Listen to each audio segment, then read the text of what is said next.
जय माता दी। नमस्ते दोस्तों, आपके लिए लेकर आए हैं बहुत ही सुंदर विवाह गीत है। तो चलिए आपको सुनाते हैं। जैसा भी लगेगा लाइक कमेंट शेयर सब्सक्राइब हमारे चैनल को जरूर करिएगा। चलिए आपको सुनाते हैं।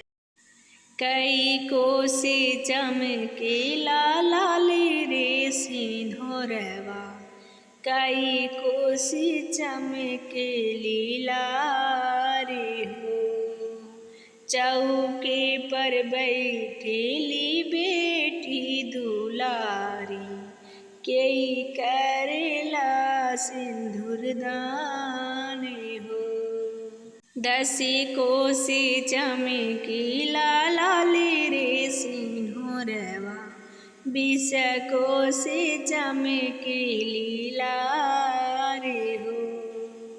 चौके पर बैठेली जनके दुलारी, राम जी करेला सिंदूर दान हो।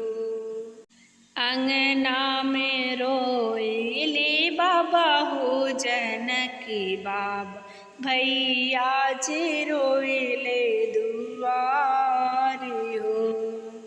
चौके पर रोएला जनकी दुलारी, अम्मा जी के गिरेला नैनन आंसू हो। अंगना में रोएला बाबा हो जनकी बाबा, तुअरा पे भैया हमारे हो। चौके पर रोवेली जनकी दुलारी, अम्मा के गिरेला नैनन लोरे हो।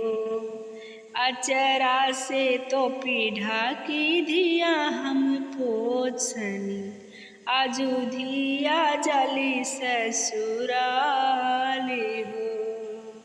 कई कोसी चमकी लाली रे सिंहोरवा, कई कोसी चमकी लीला रे हो।